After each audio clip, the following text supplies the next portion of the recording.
Hello, everyone, and welcome to Workforce Gaming. I am Brad alongside Doug. Hi. This is our first ever video, so we just wanted to take a second to give you a little quick idea of what we're going to be doing with this whole thing.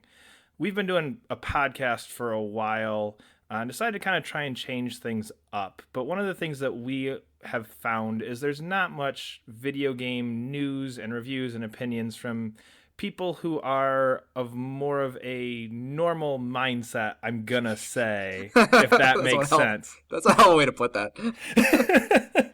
In other words, we don't want to kind of come in here and have all these exaggerated overreactions to different video games. We love playing video games. We've both been playing video games for a long time now. hmm And we just love video games, and we want to talk about video games, and we know there's people out there who love hearing people talk about video games and discussing video games in a manner that's not over the top and exaggerated and yelling and screaming and all this other stuff. So we want Yeah, to. yeah, we'll pretty much be appropriately excited. If there's something we're excited about, we'll be excited about it. I don't. If you're looking for people who like get really angry about stuff, we don't do that.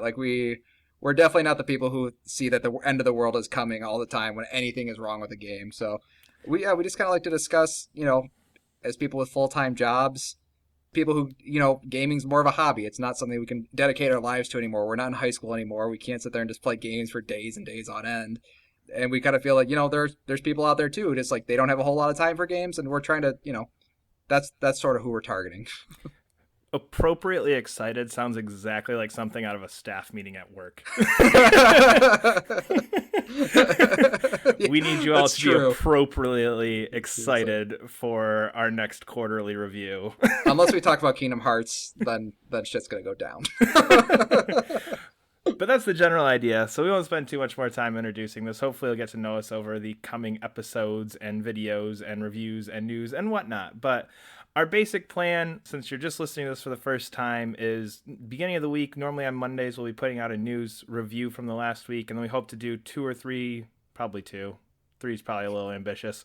Review reviews every week as well, just to give our opinions on some games that we've been playing. But hopefully you enjoy this. Our Twitter is Workforce Gaming.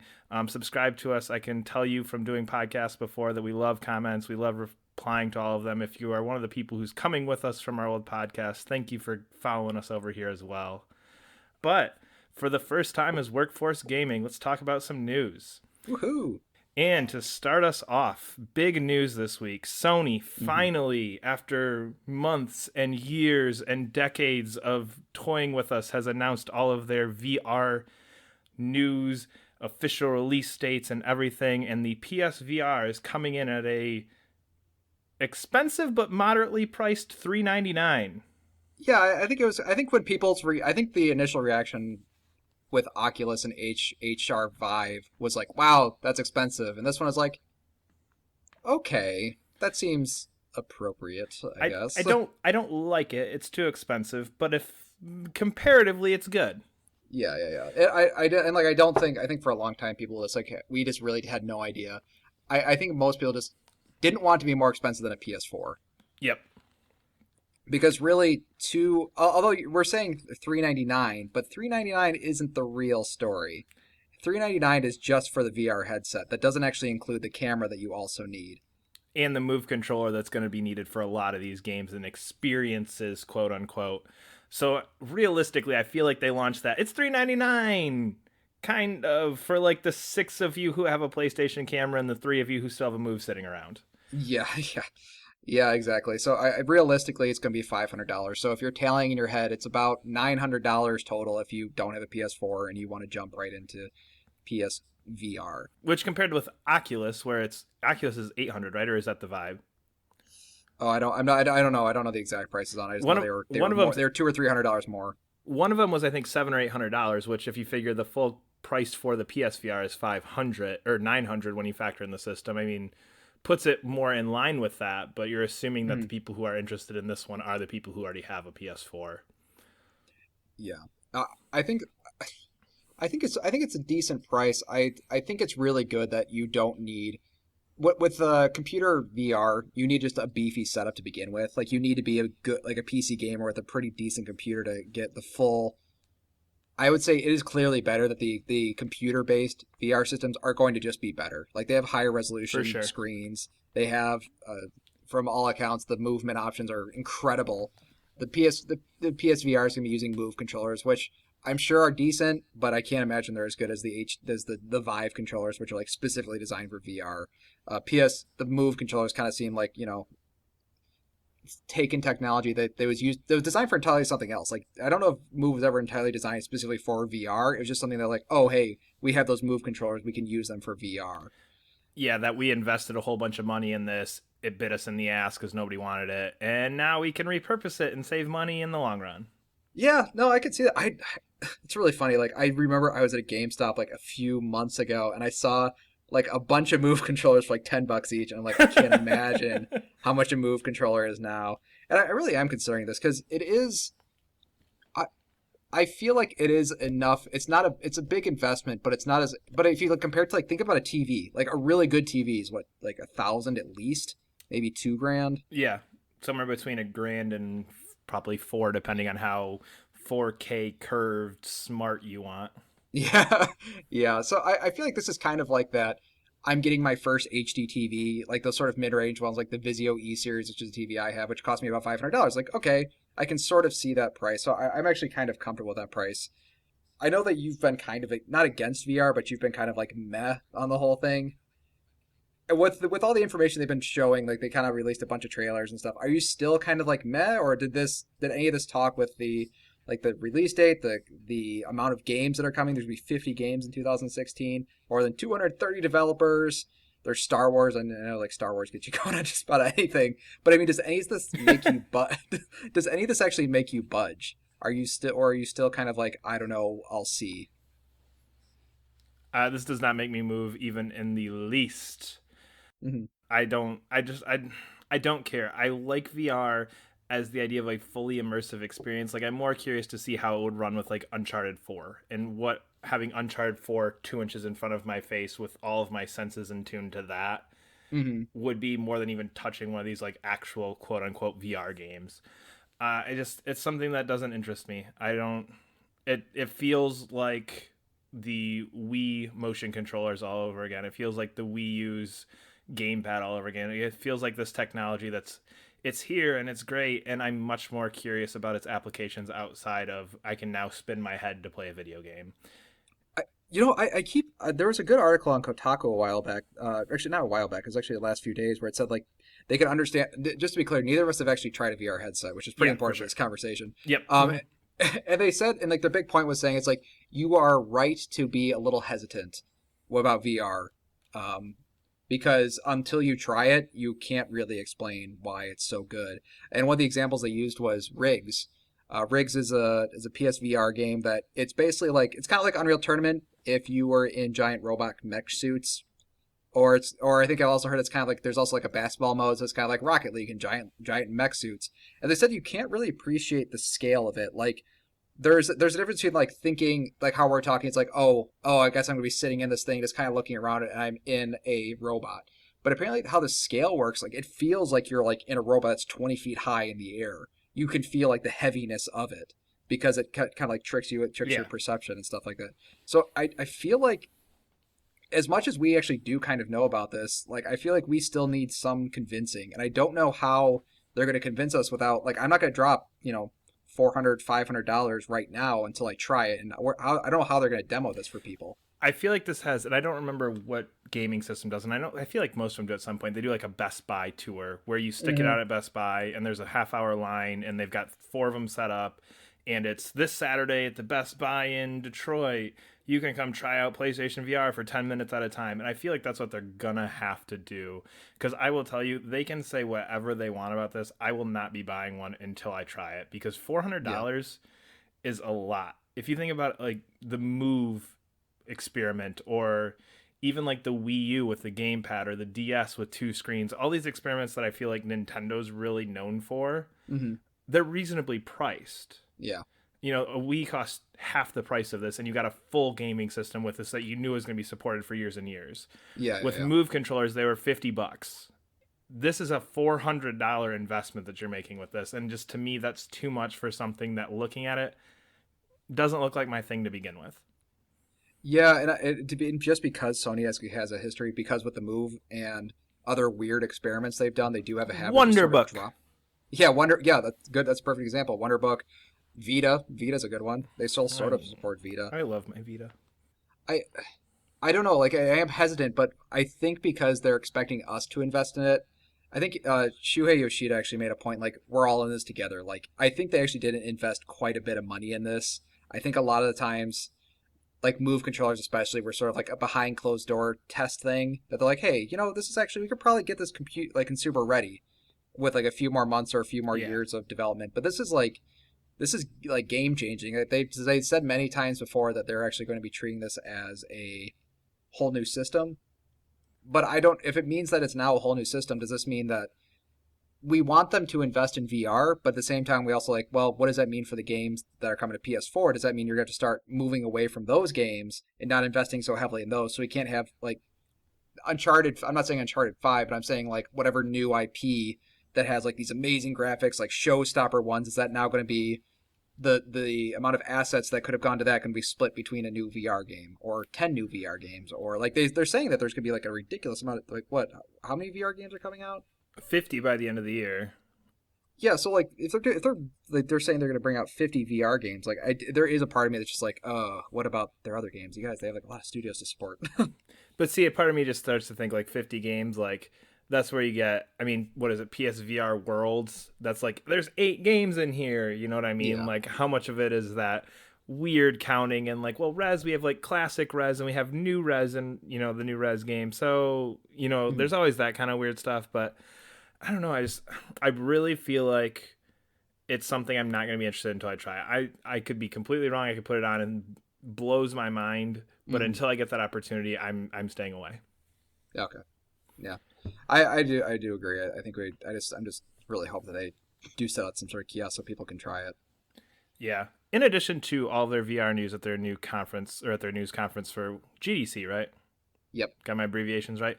GDC. Yep. They also shifted PlayStation View to now be nationwide across the U.S. pretty much. I'm assuming there's probably somewhere where maybe you can't get it. I don't know. I can get it. But PlayStation View is their cable replacement that streams live TV to your PlayStation 3, PlayStation 4, and then iOS devices as well. I tried it because we've been talking about getting rid of cable for like a year or two now, and my biggest issue was I like sports, and you can't get that anyway. But with this, you can. It has ESPN. It does all the Fox Sports local games channels, which normally carry your local baseball or hockey clubs. Just keep talking about sports. I'm listening. I have nothing to comment on yet. So I can understand. Just keep going.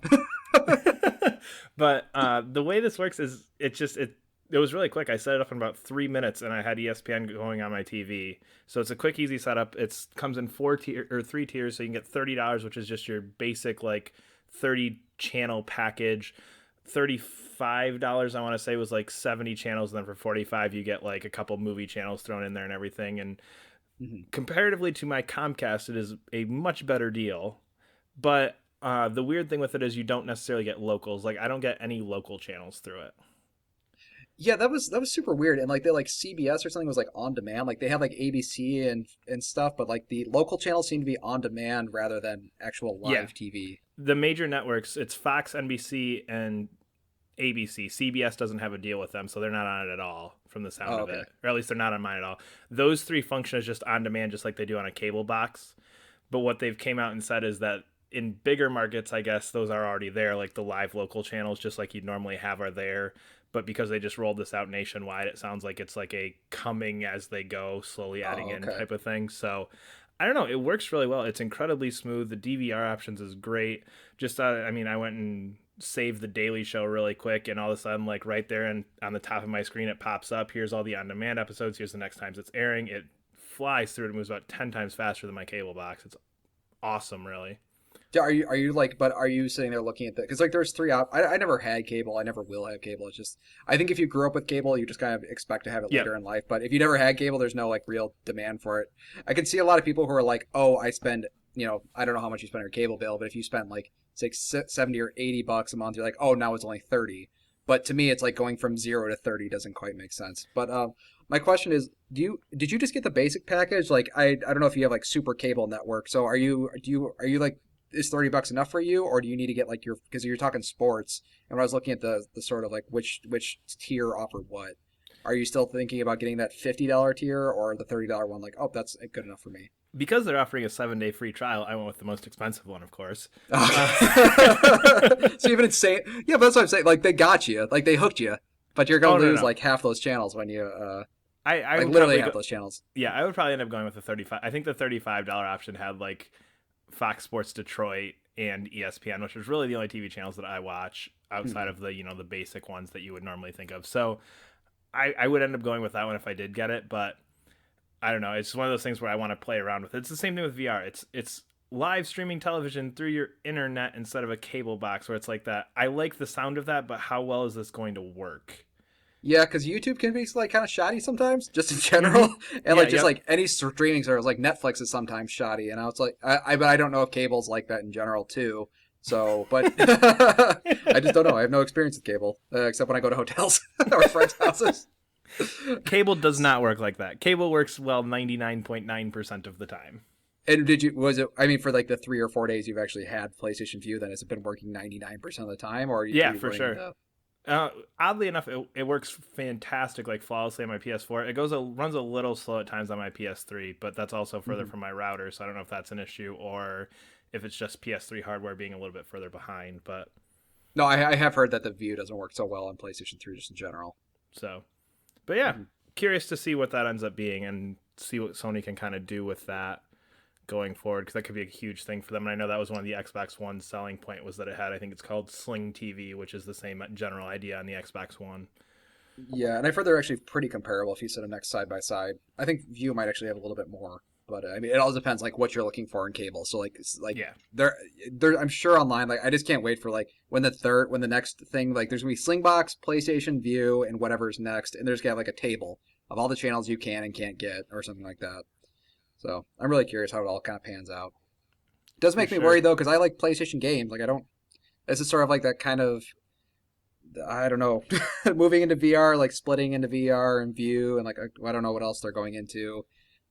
I don't know. It just kind of makes me worried about like, okay, are you guys straying more from games? Which, is that okay? Probably, but it does make me a little nervous. So you're not looking forward to the first ever VR enabled TV show from Sony Santa Monica? See, now I don't know if I know you're joking, but damn it. Fuck, man. Holy crap, I just thought of that, like a real-time, like, experience show. Oh my god, they could absolutely do. Oh crap, that does sound cool. There you go. Well, no, it doesn't, because Powers was terrible, and that was a PlayStation exclusive TV show, and that was not good. So no. Fair point. But man, if you get Sony Santa Monica saying, if you put that in a sentence, I'm like, If you had said like literally any other company they had, even Naughty Dog, you're like, oh okay, sure, whatever. But Santa Monica just does it for you. shows. I know. Yeah. So last kind of bit of Sony news here. RiME, which is a game you might remember from having a pretty trailer like 2 years ago and not much else about, was sold back to its developer from Sony. So this was going to be a Sony developed, or not developed, produced game that was exclusive to PS4, and it looked pretty, and that's all anybody knew about it except Doug, who thinks it's the greatest thing ever. But now it's not. Yeah, actually, this is kind of like weird news, because I think if you just read it, if you just like initially read it, okay, a developer required, because the actual tweet was brought by Tequila Works, not announced by Sony. Tequila Works actually ended up deleting this tweet after the fact. So Tequila Works, the company that's making RiMEs, the official quote was, Tequila Works has chosen to reacquire the rights to the adventure game RiME. It is working hard to realize its aspirations for it.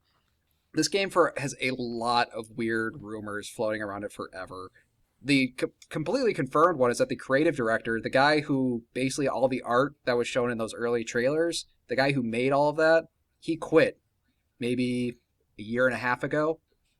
I don't know who ever got replaced by it, but the whole thing was basically selling on, oh wow, the art in this game is amazing, and the guy who made all of it quit like really early. So at first I was like, oh well, okay, so what's going on with the game?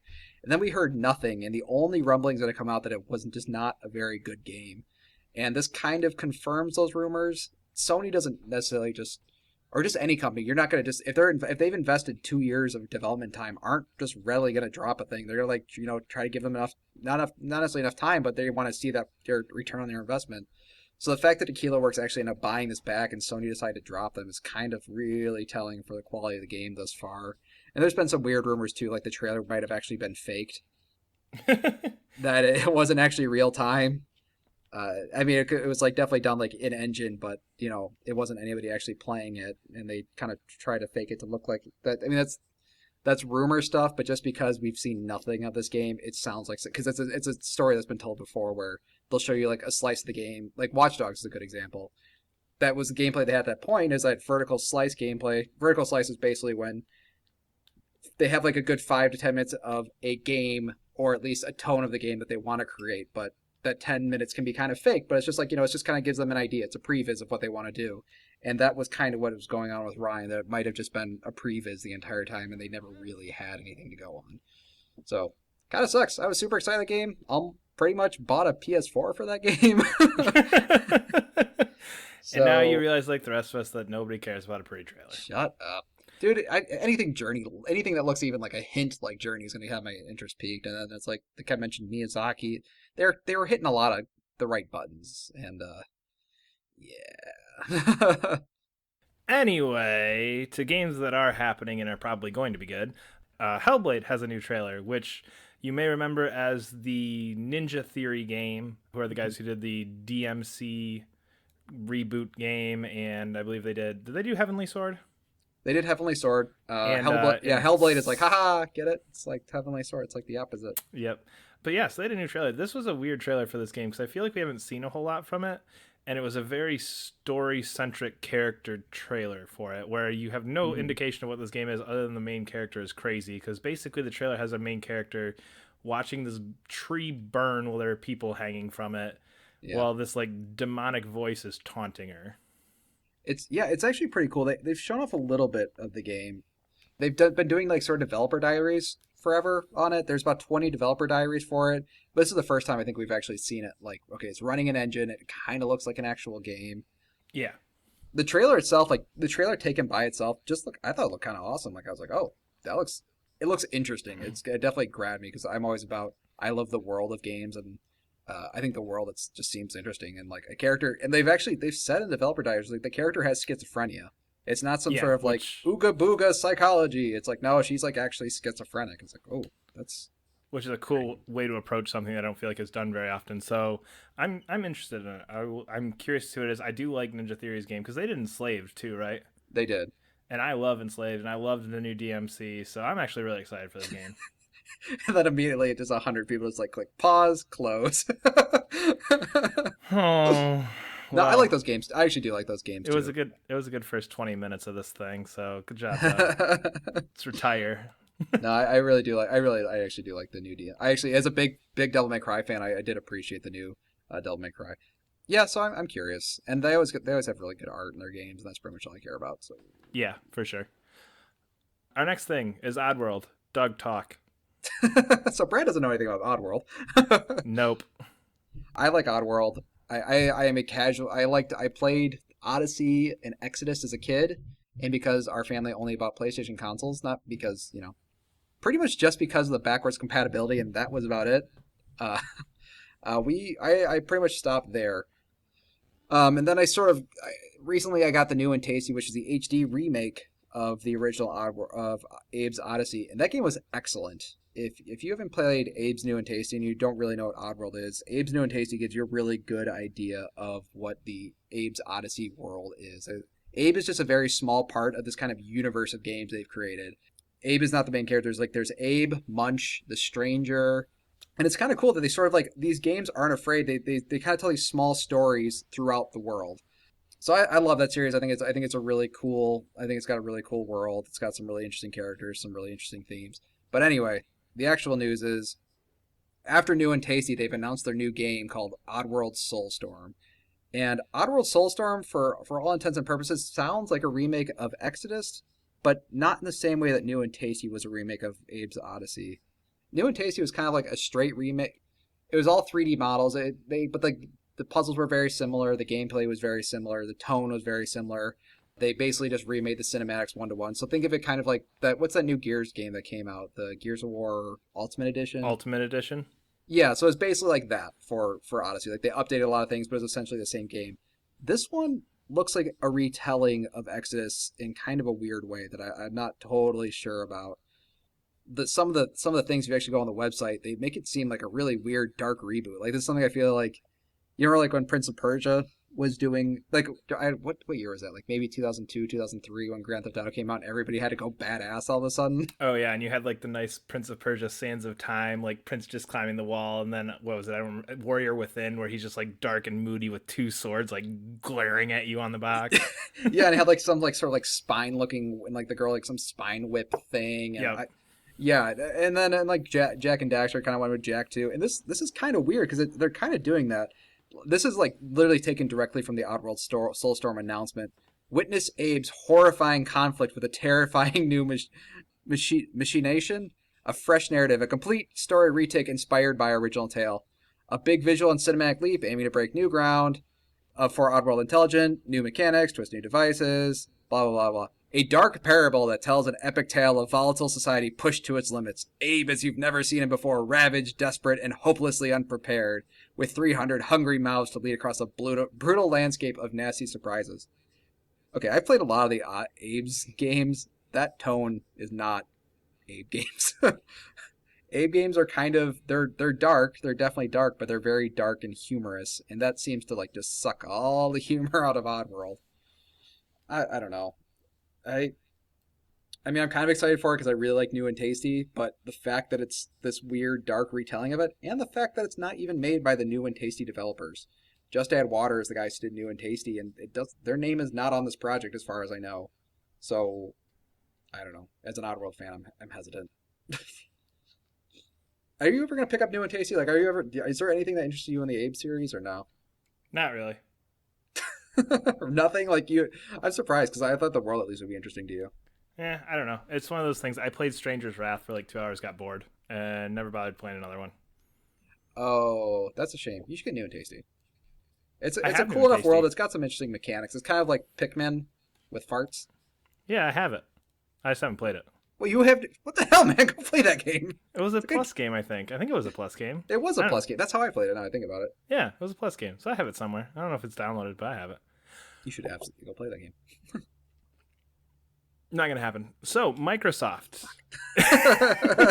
That's ridiculous. God, man, that game's so good. Microsoft, in their continuing efforts to confuse me with their Xbox brand, has announced that they are trying to make cross-platform with PC an option for all consoles, meaning PlayStation and Nintendo and everybody. But the game or the system publisher, whoever needs to enable it, it's kind of an interesting thing since Microsoft's been shifting real hard towards PC lately. The only announcement type thing from anybody else is Shuhei Yoshida said that because PC is an open platform, it's much more straightforward. Connecting two different closed networks like the PSN and Xbox and getting all this cross-platform between all of them would be much more complicated. Having to work with developers, publishers, and understand what they're trying to accomplish, and basically just kind of said, probably not gonna happen. Yeah, and it's kind of weird because this was a big announcement for Microsoft, but this is something that Sony has been doing. Even if like this is not like coming from like, oh, I'm a Sony fanboy, but it's just something Sony's been doing forever, like since Final Fantasy 11 on PS2. That was literally the only reason Final Fantasy 14 did not come to Xbox, was because of the Xbox didn't have that sort of cross-platform play. And then Microsoft got a lot of flack for Rocket League, because Rocket League you couldn't even play with PC. You couldn't even play with Microsoft with games with PC gamers like you could on PS4. And the Rocket League devs actually came out and they said their intention is actually they're gonna try their damnedest to get the PlayStation and Xbox together, working with PC. And I was like, wow, that's actually really cool. I think it's cool, but I think it's just kind of like, okay, I don't. It's like, okay, Sony did that a long time ago. It's cool that you're doing that now, but like you should have been more open for a long time. But they're really trying to be more open with just about everything now. Yeah. Do you care though? realistically, do you care if like you're playing online and it's like, oh, that person's on an Xbox? Actually, I think it'll be cool because I think it'd be freaking hilarious to see anything Halo related playing when I'm playing PlayStation because they had the Halo Warthog. Like I was like, oh hey, Halo Warthog on PlayStation. That would be It kind of does. entertaining. And then Sweet Tooth on the Xbox One. Yeah, no, yeah, exactly. The only thing I am a little bit nervous about is I don't know if this is still true, but when we were in high school, Xbox Live was kind of a cesspool. Yes, Of for sure. so I don't honestly like Brad. You'd have a better idea because you were primarily an Xbox 360. So I don't know if it's still like that, and that does make me a little because like right now on PlayStation, people don't really talk to each other, which is I don't particularly like, but it's better than people being nasty and horrible to each other. Yeah, for sure. Well, Xbox Live, like people just in general talk to each other. Like that was just the culture of Xbox Live, which was great, but also there's some really horrible shit. So I don't know what happens when those two sort of like networking cultures start meeting. That would be kind of a weird culture clash because I feel like there are two very different things. Having been primarily on the 360 and now primarily on the PS4. The PS4, if you hear somebody talking, it's normally fairly game centric. hmm Whereas the Xbox 360, I mean, I remember playing Halo 3. The first thing you do is you hit the select button and mute everybody in the damn game, so you don't have to listen to anything. Um, Yeah, so it would be kind of a weird culture shock going between the two, but yeah, I don't know. I don't. It's just one of those things where it feels like that's a really cool technical thing that we can do, but in the end has no real impact on what games are doing. I feel like it might even have a negative now I think about it, because like in high school, I really liked PlayStation to an annoying amount, and people really like Xbox to an annoying amount. I wouldn't call it a console war, so to speak, but it's gonna be effing annoying if people are gonna sit there like yelling about Xbox or PS4 being better. Like that's gonna Oh, drive for me up sure. the freaking wall, and you could see that. But to be fair, it would be pretty cool if there's like a Rocket League tournament of PS4 versus Xbox. That Like, would be kind of cool. I guess you could kind of do some cool stuff like that. yeah, I think it's interesting. I just don't. I think we're not gonna see anything related to that outside of like some very. They're not gonna be first party games for sure, and it's just gonna be I can't imagine there's be like a really big game. Maybe Destiny 2 would probably do something like that. I could see Destiny or even like the Division trying to do something along those lines just because they are big open networks. Yeah. And the last thing for news this week, the Nintendo NX. hmm There have been rumored leaked controller pictures, which they actually put out a patent. Believe it came from a patent from this about a year ago, where it's an oval shaped thing with a screen, and then it looked like two thumbsticks on the side, right? Yeah, it's two thumbsticks. So yeah, your normal thumbsticks, but there's no other buttons. The buttons that you had were on your fingers. Like you're kind of like so it's basically like you have your two sticks and you just have like R1 and R2 and L1 and L2, and then you have buttons on the back. From what I can understand, it looked like that. So there's no actual face buttons besides the two sticks. Yeah, which is weird. And then the whole thing looks like a screen from the picture almost, like the entire oval, Yeah. I which mhm. I don't know. It looked like the thumbsticks were kind of just put right in the middle of the screen, which kind of bothered me a little bit, just aesthetically. It kind of bothers me too, but I'm kind of okay with it. Every time Nintendo announces a controller, it's like, what the hell are they doing? Like Yeah, since like probably Nintendo 64, I don't think they've had a normal controller since. yeah.